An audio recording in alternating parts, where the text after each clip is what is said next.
네, 안녕하세요. 저는 단양고등학교 교사 박성경입니다. 반갑습니다. 우선 연수를 이렇게 다니게 되면서 되게 느끼는 게 뭐냐면요. 그 고교학점제가 이제 들어오게 되면서 학교마다 각자 학교에 맞는 사례들이 굉장히 다양하게 나오는 것 같아요. 옛날에는 어느 학교를 가나 되게 비슷한 모습이었는데 이렇게 들어보면은 진짜 학교마다 사정에 따라서 이렇게 여러 가지 모습으로 나타나는구나라는 걸 계속 보고 있거든요. 먼저 첫 번째로 단양고등학교 운영 사례 먼저 간단히 말씀을 드리고요. 그 다음에 두 번째로 학점제형 공간 재구조화에 대해서 말씀을 드릴 건데 저렇게 순서를 한 이유가 아까 장학사님께서도 말씀을 하셨지만 이게 공간이 만들어진다고 해서 거기가 그렇게 활용되는 건 아니더라고요. 우선은 그 학교에 맞춰서 그 교육과정이나 그 다음에 학생 활동이 어떻게 이루어지는지에 따라서 예상하지 못한 공간들이 생겨나게 되고 학생들이 예상치 못한 공간에 모이게 되는 것을 확인할 수가 있었어요. 그래서 저희 학교가 어떤 특징이 있는지를 먼저 말씀을 드리고요. 아주 미약한 사례지만 교실 공간이 어떻게 바뀌고 있는지 말씀을 드리겠습니다. 먼저 단양고등학교는요. 자유형 공립고등학교 운영하고 있고요. 그 다음에 선진형 교과교실제를 2013년부터 운영을 하고 있는데요. 2013년부터 운영은 하고 있는데 저희가 전형적인 옛날 학교예요. 오래된 학교입니다. 그래서 학급 중심으로 그 교실 수가 구성되어 있어요. 그래서 직접 보시면은 더 아실 텐데 열심히 노력은 했지만 아직은 교실 수가 많이 부족합니다. 그 다음에 지역 유일의 인문계 고등학교예요. 지역 유일의 인문계 고등학교다 보니까 어떤 고민이 따라오냐면 어떤 특별한 아이들만을 위해서 지원을 할 수는 없는 거예요. 그러니까 저희 학교 학생들이 농어촌 지역에서 모이다 보니까 정말 성적도 다양하고 그 다음에 진로도 엄청 다양합니다. 그래서 학교 내에서 고교학점제를 하면서 제일 고민한 부분이 뭐냐면 저 아이들에게 학교가 골고루 지원을 해줘야 되는 거예요. 그리고 그 선택 과정을 하는 데 있어서도 학생들이 각자 자신의 그 진로에 맞는 과목을 선택하고 설계할 수 있는 역량을 길러주지 않으면 그것을 다 진로 지도하기가 굉장히 어렵다는 점이 있었어요. 그래서 학생들에게 진로에 대한 그 설계 역량을 기르고 또 학교에서 한 명의 아이들도 버리지 않고 그 지원을 해줄 수 있는 방안을 좀 고민을 하게 되었습니다. 그리고 저희 학교 같은 경우는 대입을 거의 이제 학생부 종합 전형으로 가요. 그래서 고교학점제를 운영하기에 있어서 학생들과 학부모님들을 설득하기에 조금 좋은 면이 있었습니다. 먼저 고교학점제를 시작하면서 저희가 이제 운영 방향을 설정하는 데 있어서 우선은 첫 번째 중점을 두었던 부분은 운영에 중점을 둘 것인가. 그러니까 저희가 학교가 작다 보니까 선생님과 그다음에 교실 수가 굉장히 부족해요. 그래서 전면 개방을 해서 교육과정 지원을 하기에는 어려운 부분이 너무 많아서 그거에 플러스로 학생 역량에 중점을 두는 것도 같이 논의해서 가져가야 될 거라는 생각이 들었어요. 저기서 학생 역량은 진로 설계 역량과 학업 역량 두 개를 모두 얘기를 합니다. 그리고 두 번째 논의한 사항은 뭐냐면 고교 교육의 패러다임 전환. 이거는 굉장히 편하게 얘기를 하지만 실제 저것이 학교에 들어오기 위해서는요 정말 많은 고민이 필요해요. 저게 말은 쉽지 사실 저렇게 성장 중심, 개별화 교육 이거를 학교에서 마련해 주기가 쉽지가 않아요. 그래서 저거를 정말 실제적으로 할 수 있도록 선생님들이 일로서 가지 않고 아이들 스스로 저것을 할 수 있도록 한번 동기부여할 수 있는 방안을 생각을 해보자 이렇게 된 겁니다. 그래서 저희 학교 같은 경우는 우선은 그러니까 올해가 연구학교 1년차인데요. 중점을 둔 부분이 첫 번째가 단양고등학교만의 학교 특색을 정립하는 것. 단양고등학교가 무엇을 위해서 이것을 하나. 그 다음에 단양고등학교 학생들이 졸업을 했을 때 다른 사람들이 보았을 적에 저 학교를 졸업한 학생들은 최소한 이것은 할 수 있는 아이들이지 라는 것을 알 수 있도록 좀 특성화시키는 거를 많이 중심을 뒀고요. 그 다음에 두 번째는 학생들 역량 강화, 거기에 신경을 썼습니다. 그래서 우선은 학교 특색을 정립하는 부분에 있어서는 연구중심 교육과정 운영, 그 다음에 두 번째가 진로별 교육과정 마스터 부여, 저 두 가지를 중점으로 했고요. 그 다음에 학생 역량을 강화하는 부분에 있어서는 아이들이 스스로 진로를 탐색하게 하자. 지금 개정교육과정 되면서 아이들이 선생님한테 너무 기대요. 왜냐면 뭘 선택해야 되는지 모르겠어요. 선생님 저는 뭐를 해야 될지 모르겠어요 라고 했을 때 아이들이 최소한 본인들이 스스로 진로를 탐색하고 선택할 수 있도록 하는 힘을 기르자. 이제 그게 첫 번째고요. 근데 두 번째는 학생들이 그렇게 다양한 것을 원하고 있을 때 맞춤형으로 지원을 해주자라는 부분이었습니다. 먼저 연구 중심 교육과정 같은 경우는 뭐냐면요. 먼저 두 번째 보시면 프로젝트 방과후가 있는데요. 사실 저거 같은 경우가 한 4년 전에 저희 학교가 처음 방과후 수업을 프로젝트로 하기 시작했어요. 소규모 학생들끼리 한 5명 정도 팀을 이뤄서 본인들이 연구하고 싶은 분야의 주제를 실제 정해서 그거를 지원해 주실 수 있는 교과 선생님을 섭외하고 그거를 가지고 1학기 동안 장기 프로젝트를 진행을 한 다음에 결과물을 제출하는 식으로 방과후 학교를 운영해 왔어요. 근데 그거를 하다 보니까 단양고등학교 학생들은 보고서 쓰는 걸 굉장히 쉽게 합니다. 물론 기본적인 학업 역량은 많이 도시 애들에 비해서 떨어지는데요. 보고서를 쓴다거나 프로젝트를 기획하는 거는 상당히 잘합니다. 이제 그 시점에서 아이들의 장점을 가져가자라는 측면에서 첫 번째가 교육과정 편제표에 3학년 1학기 때 연구 과목들을 그룹핑을 했습니다. 그래서 이제 교육과정 내에서도 학생들이 교과에서 연구활동을 계속 진행할 수 있도록 그렇게 지원을 할 예정이고요. 그 다음에 학년별로 1, 2, 3학년이 그 주제 탐구, 그 다음에 진로 탐색 활동들을 꾸준히 진행을 해주세요. 그러니까 저희 학교 학생들 같은 경우는 이런 연구활동, 소규모 연구활동이 많다고 보시면 돼요. 그게 나중에 그 공간이 어떻게 활용되시는지를 보면은 보실 수 있을 겁니다. 요건 이제 애들 주제고요. 그리고 진로별 교육과정 마스터라는 건 뭐냐면 저희가 교과 중점처럼 한 과목을 중점해서 지원을 하게 되면 그것을 선택하지 않은 학생들이 소외돼요. 그래서 그 모든 진로를 가진 학생들을 지원을 해주고자 학교 내에서 그 교육과정 마스터 7개 분야 마스터를 정해서 각각 7개 진로별로 교내 교과 활동하고 비교과 활동을 학교 내에서 지정한 것을 이수한 학생들에 대해서 진로별 학생 교육과정 마스터를 부여해 주겠다고 했어요. 그래서 이 7개 같은 경우는 그 워크넷에 나온 7개의 진로를 기준으로 했고요. 그렇다 보니까 예체능의 아이들까지 전부 다 자신들의 진로에 맞춰서 학교 활동이랑 교과를 선택을 합니다. 그리고 학교 교육과정 마스터 리더 학생들은 누구냐면요. 얘네들을 중심으로 해서 교육과정 상담이 이루어져요. 저 아이들은 교육동아리 학생인데요. 교육동아리 학생들은 한 40명 정도, 한 3달 정도 훈련을 시켰는데 쟤네들 교육과정 문해력이 대단합니다. 그래서 저 학생들이 실제 교육과정 박람회도 열고요. 그 다음에 같은 반 아이들 상담도 해줍니다. 네, 그 다음에 계속. 그래서 이거 같은 경우는요. 저희가 그 마스터를 부여하기 위한 최소 조건이에요. 요거는 교과 이수 조건이고요. 다음에 넘어가 주시면 요게 그 비교과 이수 조건들인데요. 이거는 학년부랑 전체 교직원 협의를 통해서 우리 학교에서 가장 중점적으로 하고 있는 부분들을 담아서 만드는 겁니다. 그래서 이거를 이수하게 되면요. 학점 부여하듯이 7개 교육과정 마스터, 진로 마스터, 그러니까 교육 분야 마스터 혹은 뭐 공학 분야 마스터 이런 식으로 이제 해주는 겁니다. 애들이 그거 하나 딱 그거 인정받겠다고 굉장히 열심히 합니다. 예. 그래서 요거를 하다 보니까 우선은 학생들이 학교 활동에 대한 관심도 높아졌고요. 그 다음에 학교 차원에서는 단양고등학교의 학교 특색을 정립하는 데 있어서 선생님들이 고민을 모을 수 있는 시간이 되었던 것 같습니다. 네, 요거는 이제 교육과정 박람회인데요. 보시면 알겠지만 학생들이 상담을 하고 있거든요. 지금 보시면 얘네들은요. 진로별 선택 과목을 상담하는 것에 더불어서 뭐를 해줬냐면요. 학생 진로 역량별 본교 특색 활동을 추천을 해줬어요. 저희는 이제 공립이라서 선생님들이 계속 옮기세요. 그랬을 적에 새로 오신 선생님들은 학교 특색을 바로 파악하기가 어려우시거든요. 근데 그 학교를 제일 잘하는 거는 3학년들이에요. 3학년들은 선배들이 뭘로 대학을 갔는지 어떤 활동이 유리한지 정말 잘 알아요. 그래서 1, 2학년들에게 이것을 상담해주면서 그러면 비교과로 요것을 추천을 이걸 해보면 어때? 하고 추천을 해줍니다. 정말 잘 추천해줘요. 그래서 이제 이런 식으로 진행을 한 겁니다. 그래서 학생 이제 개별 역량 강화를 위해서는 첫 번째가 아까 말씀드렸던 그 소규모 연구 활동들이 지금 교과, 비교과에서 굉장히 다양하게 이루어지고 있고요. 그 다음에 두 번째가 동아리 활동.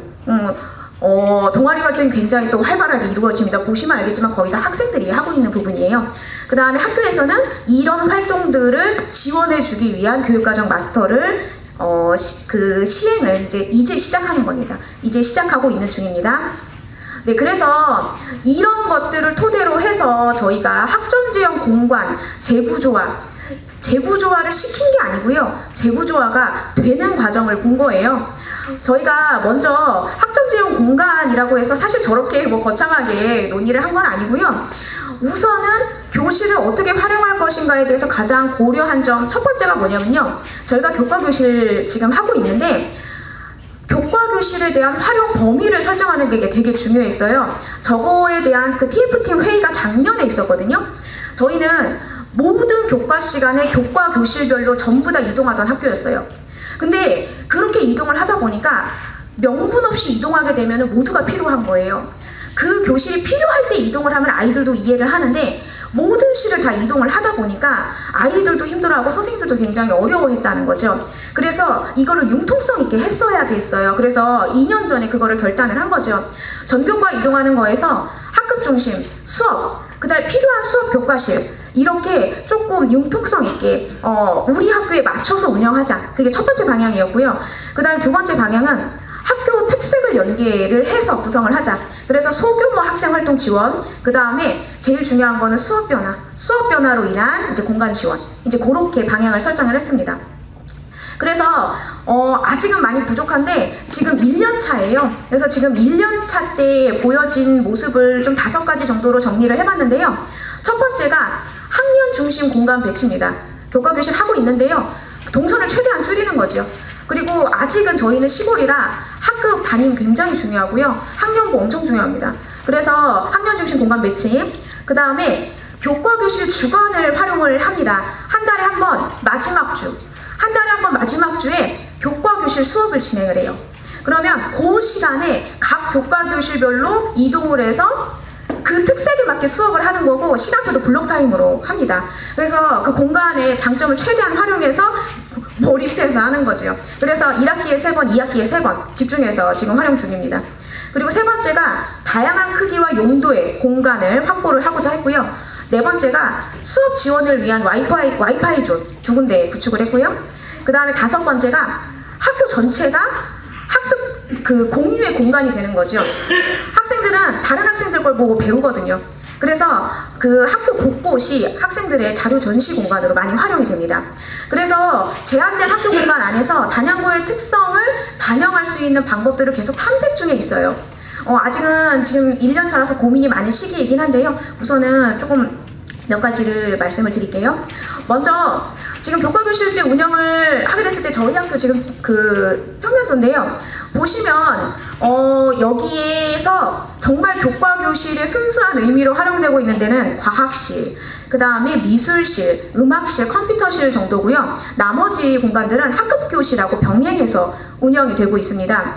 그리고 저희가 이런 것들을 운영하게 되면서 자연스럽게 갑자기 살아난 공간들이 몇 개 있어요. 이거 저희가 의도한 건 아니고요. 고교학점제가 되면서 아니면 개정교육과정이 되면서 생각지도 못한 공간들이 활용됐던 곳이 어디냐면요. 저 4층이 맨 오른쪽이 미디어 스페이스실이라는 작은 공간이고요. 그 다음에 3층에도 중간에 미디어 스페이스실이 있는데 저게 한 10인용 정도 공간이에요. 그리고 2층에도 미디어 스페이스실 있고요. 그 다음에 중간에 홈베이스실, 그 다음에 도서실.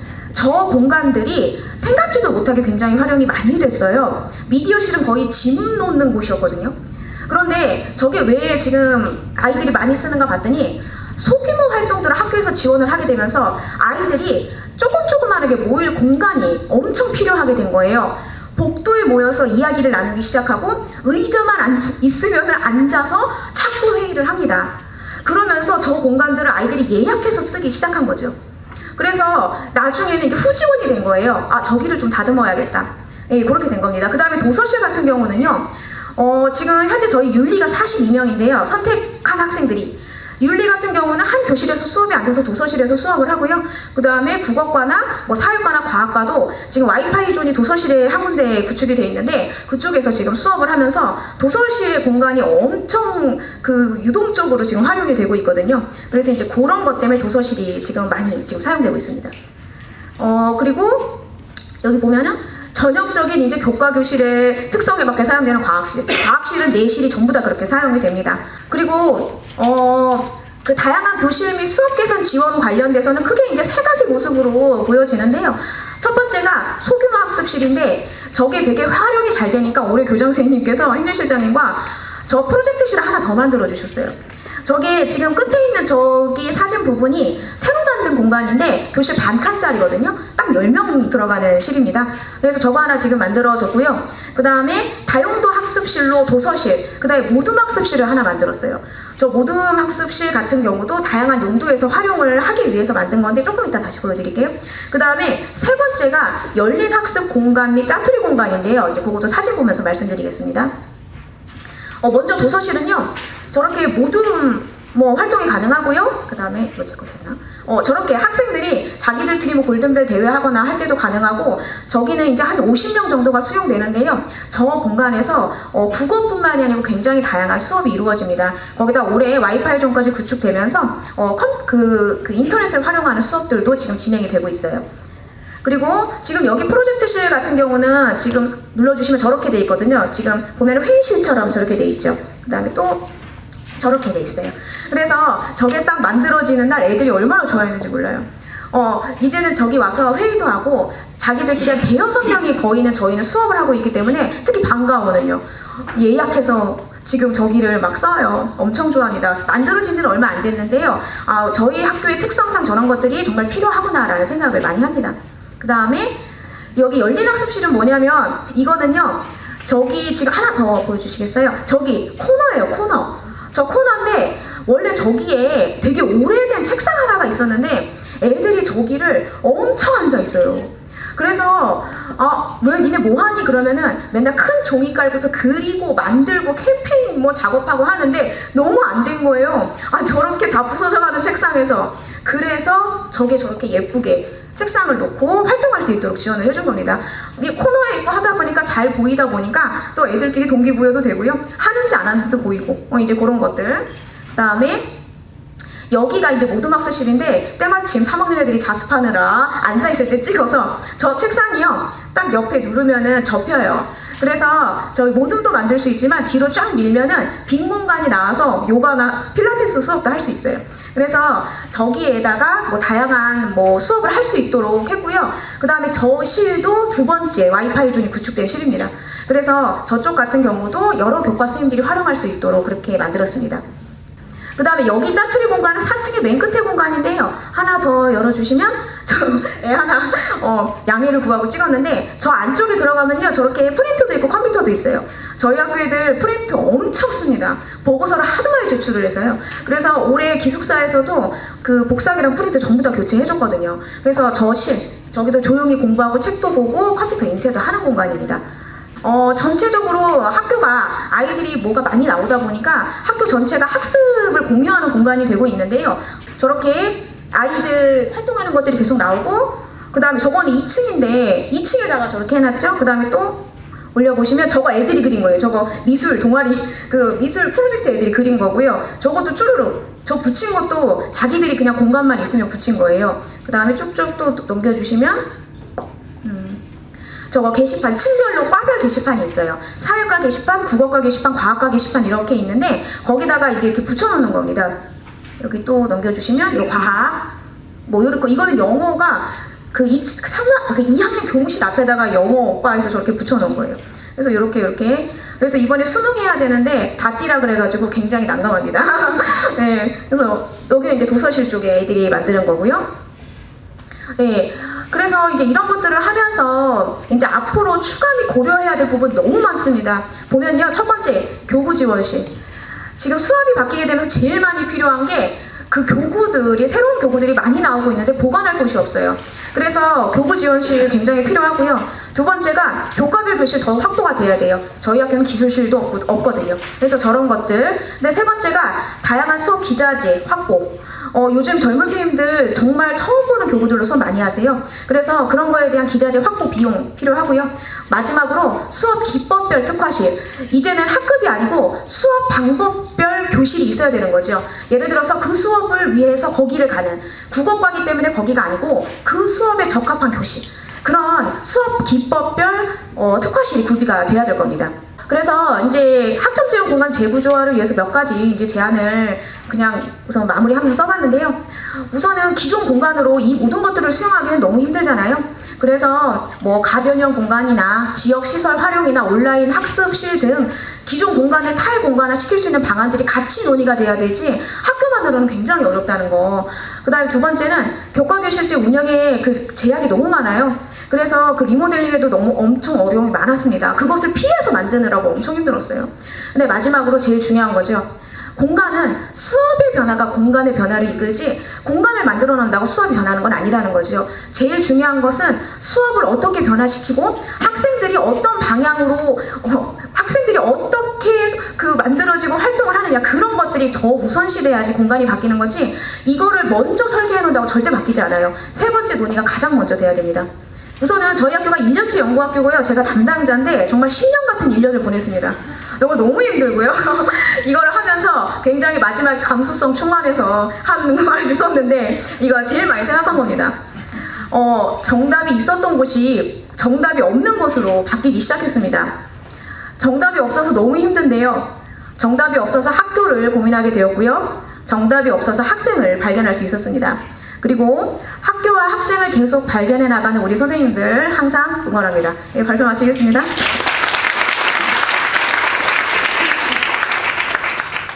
네.